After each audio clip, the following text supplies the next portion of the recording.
Okay, so what we're going to talk about in this lesson, or one of the most important concepts in this lesson, is the idea of what I call productive capacity in microeconomics. And what we're talking about here are firms, okay?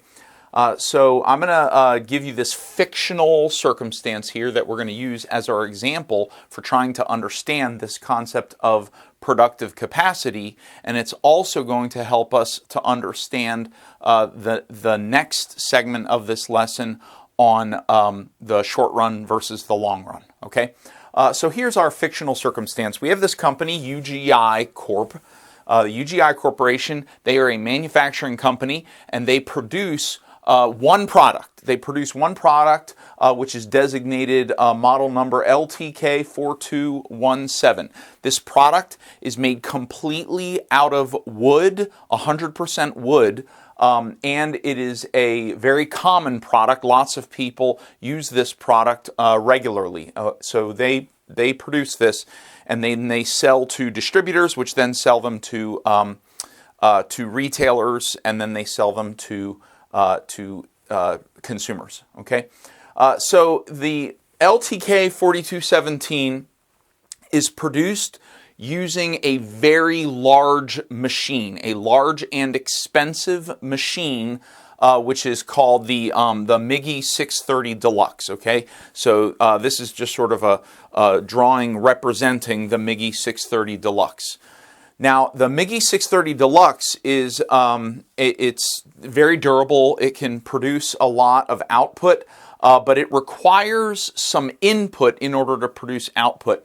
It requires 3 operators. So 3 workers have to operate this machine in order to produce the LTK4217. Now, in one 8-hour period, the MIGI 630 Deluxe can produce 100 units. Okay, so a quantity produced output of 100 units in 8 hours, so long as there are 3 operators, 3 workers operating the machine.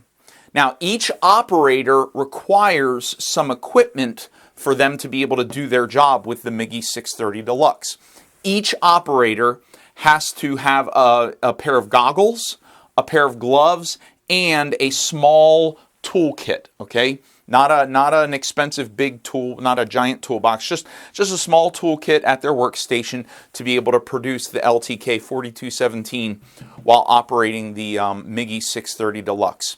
Now, in order for these 3 operators to produce these 100 units, there are materials, input that needs to be used that goes into the process of producing these 100 units. In order to produce 100 units in 8 hours by 3 operators, you need 7, 1, 2, 3, 4, 5, 6, 7. Each of these circles represents, each one is a 50-pound bag of wood chips. Like I said, that this product is completely made out of wood, and the way that it's made out of wood is by basically putting in these 50-pound bags of wood chips into the machine operated by the employees. So in an 8-hour period, what will happen is these 3 workers, they'll get their tools and their equipment. They'll go get 7 50-pound bags of wood chips, and they will all meet up at the MIGI 630 Deluxe, and they will put the bags of wood chips, kind of into the machine, and then they will do stuff to the machine to form the product, LTK4217, 1 at a time, maybe, or 5 at a time. And after 8 hours, after they have worked on this machine, after 8 hours, they've used up all 7 bags of wood chips. And at the end of the 8-hour period, there will be 100 units ready to be sold. Okay? And so that is what they do at the manufacturing facility for UGI Corporation.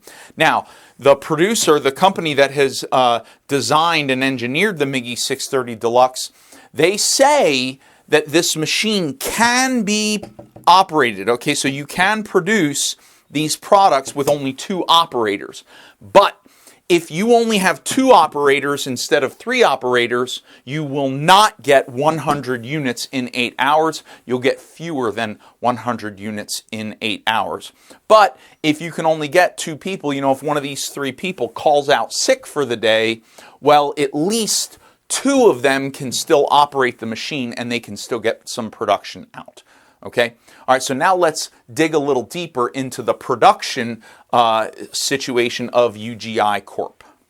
All right, so now what I want to do is I want to connect this circumstance with what we have learned so far. There are a couple ideas that are at play here.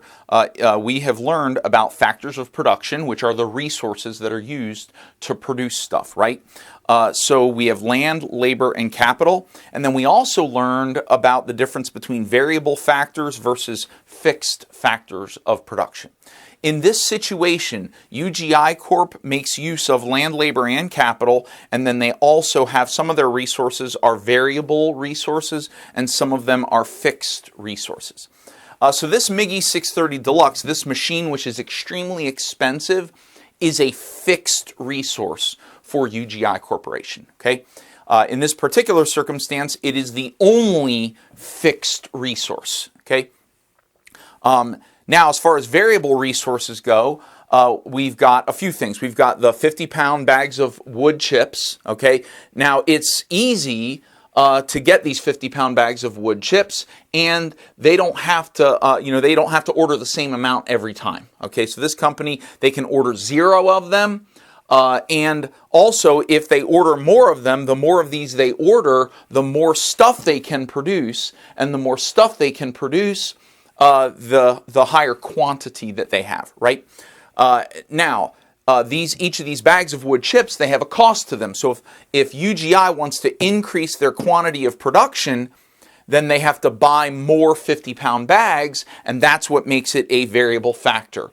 Now, if they want to produce more, do they have to buy another machine? No, they can just use the same machine and just run it for several days or several shifts, okay? And they can produce more. But they can't produce more unless they buy more wood chips. That makes the wood chips a variable resource. Also, the workers, the 3 operators, are also a variable resource, okay? If they want to produce 0 units, they still have to pay for their machine. That makes it fixed. But if they're going to produce 0 units, then they will tell all their workers just to stay at home. Don't come to work. We're not going to pay you today because we're not going to produce anything today. Okay? So when quantity is 0, they pay 0 hours to their employees and they buy 0 bags of wood chips. So these are also variable resources.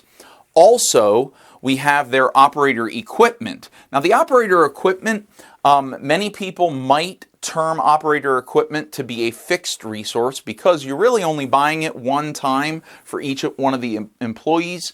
But in a way, it's a variable resource because the more employees that you have to produce more quantity, that's going to require you to buy more gloves, goggles, and toolkits. Also, many times this kind of equipment will wear out. So the more you produce, the more they use the equipment, the more it gets worn out, and the more you have to purchase. So so it's really sort of in the eye of the beholder whether you would consider this equipment to be a fixed resource or a variable resource. But I don't want to get into an argument. I just want you to understand that sometimes there are resources that you may think are a variable resource and another person considers them to be a fixed resource. But like I said, I'm not gonna grill you on that, okay? Now, the last thing I want to say is I want to talk about land, labor, and capital. So in this particular circumstance, the input, the 50-pound bags of wood chips, that is a natural resource, therefore it is land. The workers, the operators, those are people, that is labor. And then the equipment over here and the machine, the MIGI 630, these are things that were produced by other companies, and so they are output of another company, but inputs for UGI Corp, and those are capital because they were made out of natural resources by people, but sold as a finished product. Okay, so we have land, labor, and capital. We have fixed resources and variable resources. All right, so now let's define productive capacity. I want to give you a definition that we can then use as we continue with this example, and I can point out what I mean by productive capacity. Okay, so productive capacity for a firm is the maximum possible quantity a firm can produce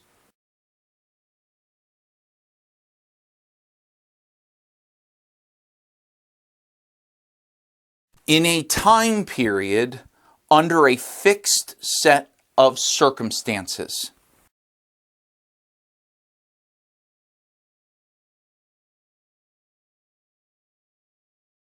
Okay, so I want to point out just a few things here. We have maximum possible quantity. That's one thing. Okay, a firm is producing. Okay, in a time period is the second important part of this definition, and then the third most important is a fixed set of circumstances. We're going to talk about all three of these things in our example.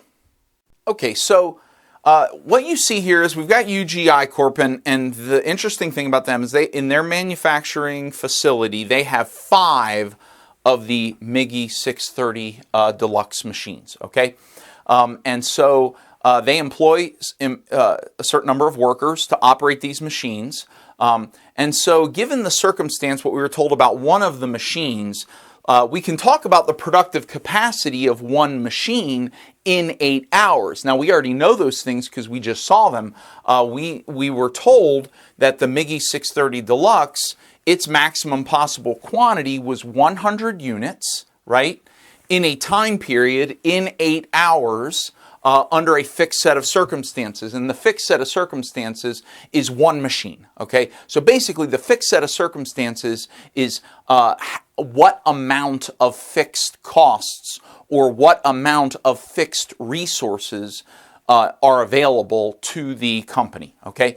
Well, what we've done is we've now identified that UGI Corporation, their fixed set of circumstances is they have 5 MIGI 630 Deluxe machines, okay? That is their fixed set of circumstances. They cannot get a 6th one. If they get a 6th machine, they will have a new set of fixed circumstances, and this entire situation changes. So what we're saying is fixed means fixed. Fixed means not changing. That's a very important concept to understand in microeconomics. So they are limited. UGI Corporation is limited by their fixed resources, okay? Now, I want to also, in addition to changing the fixed resources from 1 to 5, I also want to change the time period. I want to say per day in one 24-hour period, okay? And so I'm going to put 1 day here. Now, I want to remind you that you might be thinking, well, this machine can produce 100 units in 8 hours. But I want to remind you that it also said that there was a 4-hour cool down period. Okay, which means after operating for 8 hours, the machine has to cool down for 4 hours because all the parts inside the machine are stressed for those 8 hours. And therefore, that stress needs to be relieved for 4 hours. And this was all determined by engineers. And so really, the machine can produce 100 units in 12 hours because there's the 8 hours of production and then the 4 hours of cool down. So in 12 hours, this machine can produce 100 units. Well, if UGI Corporation runs 2 shifts, the day shift and the night shift, they can actually run this machine twice over for 100 units, right? So they can have 2 shifts. So I'm going to put here times 2 shifts. Okay, so times 2 shifts. So therefore, in every day, if we take the 100 units and multiply it by 2, each machine can actually produce 200 units per day. So if our time period is 1 day and the fixed set of circumstances is 5 machines, then what I'm saying is that each machine can produce 200 units.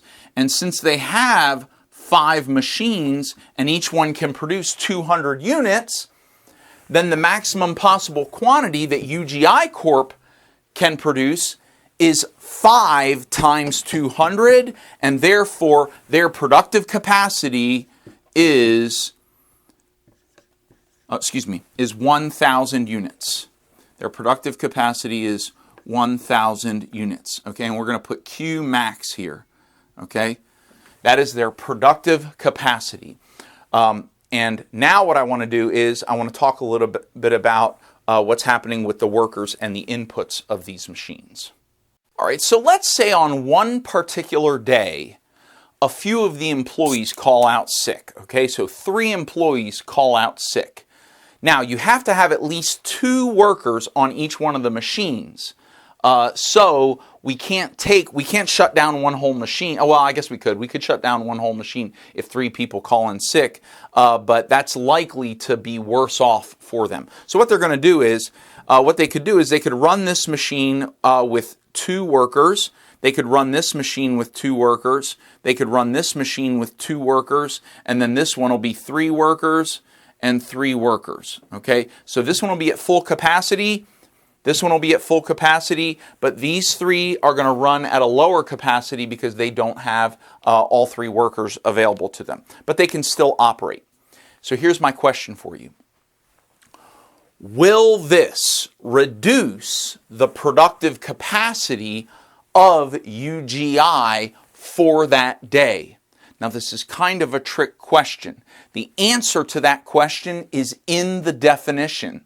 And I want to remind you that the workers are variable resources, not fixed resources. And that the definition doesn't say anything about variable resources. It only mentions fixed resources.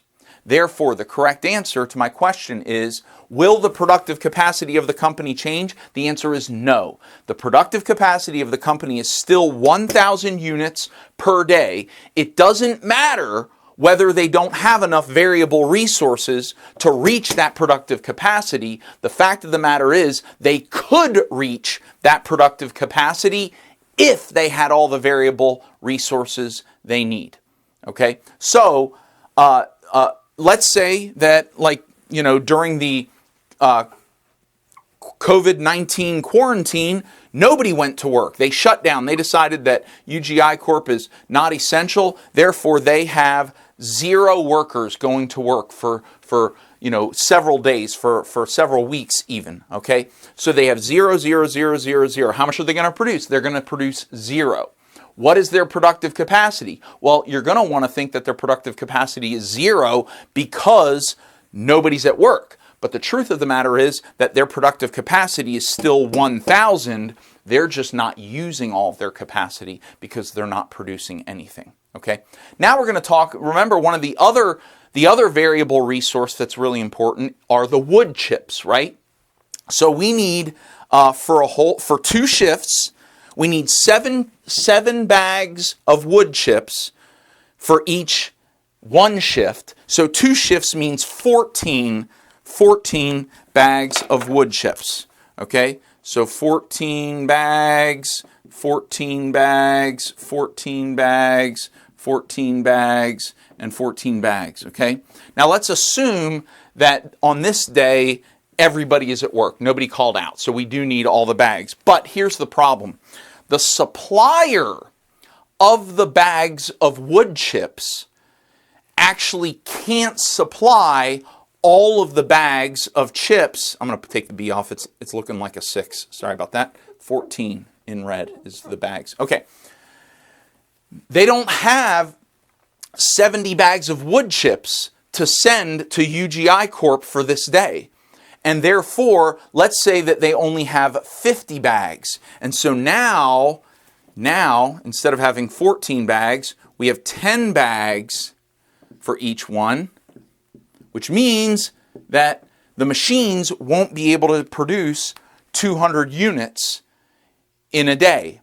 They will produce less than. Okay, let's assume that they will produce 10 over 14, 5/7 of what they would normally produce. Okay, because they don't have all of the wood chips that they need to reach capacity. Well, so is that now going to reduce the productive capacity of these of UGI Corp for the day?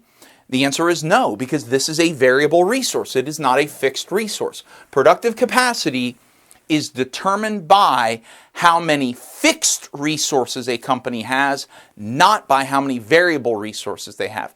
How much they can produce possibly, the maximum possible, given their expensive and hard to acquire and hard to dispose of resources. That's what's affecting their productive capacity, okay? And now we're going to talk about a few more concepts regarding that. All right, so now let's say that after about maybe 3 or 4 years of operating and, producing up to 1,000 units per day and selling all these products, that demand is really increasing. People want more of this product that UGI Corp is producing, right? And so UGI Corp, they know that they could make more money. Their buyers are asking them for more than 1,000 a day, but they keep saying, well, I'm sorry, we can only give you up to 1,000 a day because we only have 5 machines, and so that's, and we have them running on 2 shifts, so we can't send you any more product. So they start thinking about the future. How could they increase their production? Well, one thing that they could possibly do is they could buy another, they could buy a 6th machine. They could buy a 6th MIGI 630 Deluxe. But the problem is where they are doing business, their location, they can only fit 5 machines. So they really are at the maximum that they can do with that space and with those 5 machines, okay? But they're thinking to the future and they start wondering, and they come up with 2 options. The first option is they could move to a new location. So they have, one of the managers or a couple of the managers have been looking at, what would we do? How could we move the location so that we can have more space? And they find a couple different places that they could move to. And these couple different options, each one of them has double the space of their current manufacturing facility. Now, if they had double the space, they could get 5 more of the MIGI 630 Deluxes, hire more employees, and instead of producing, and then run them on 2 shifts, and they could produce 2,000 units a day instead of 1,000 units a day. So they can double their productive capacity, but they can only increase their productive capacity if they change their fixed set of circumstances. And there are 2 fixed circumstances here. The first one is the space that they have in their current plant. That's hard to change. You're under contract for rent or you own the building. For some reason, you are limited in your space and you're limited in your expensive capital. But by getting a new manufacturing space that's twice the size, they're changing their fixed set of circumstances. And by purchasing more of these machines, they are changing their fixed set of circumstances. And when they change their fixed set of circumstances, they can now increase their productive capacity. Okay? The second option that they have is they can stay in the same manufacturing location, but the company that makes the MIGI 630 Deluxe has recently released the MIGI 630 Super Double Deluxe. And that's this machine down here. Now, here's the cool thing about the MIGI 630 Super Double Deluxe is it's the same size as the MIGI 630 Deluxe. It takes up the same amount of space. So they could get rid of one of them or 2 of them or all of them, and in the place where they had the old machine, they could put the new machine. They could have up to 5 of the MIGI 630 Super Double Deluxes. And here's the cool thing about the MIGI 630 Super Double Deluxe is that it only operates with 2 employees. It doesn't need 3. It only needs 2. And it doubles the production. It's super in that it needs fewer operators, and it's double in that it produces double the output in the same amount of time, in the same 8-hour period with a 4-hour cooldown. And of course, in order to produce 200, it needs double the wood, so they need 14 bags. And so they could run this machine on 2 shifts with fewer employees and produce 2,000 units, because it would be 200 times 2 shifts, that's 400 times 5 of these, that would be 2,000. And so they could increase their productive capacity to 2,000 units. Now the downside to that is about 10 of their employees would get laid off because they wouldn't need as many workers. Okay. Now those 10 workers could go into sales, they could go into other areas within the business, or maybe 2 people were planning on resigning anyways. Okay. That's not, we're not dealing with that in this class. Okay. We're dealing with the production issues. Okay.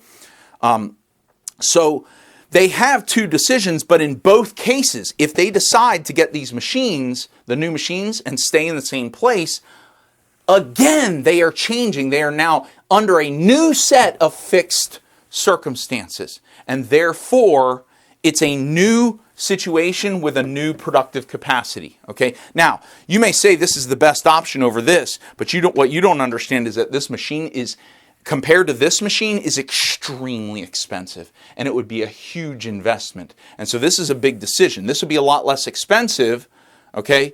Well, this may be less expensive in the short run, but in the long run it could be, and we're going to talk about short run and long run later. But this one in the immediate would be a lot more expensive, okay? So they have a big decision to make, but I'm just trying to help you understand this idea of how companies have to change their fixed circumstances in order to change their productive capacity.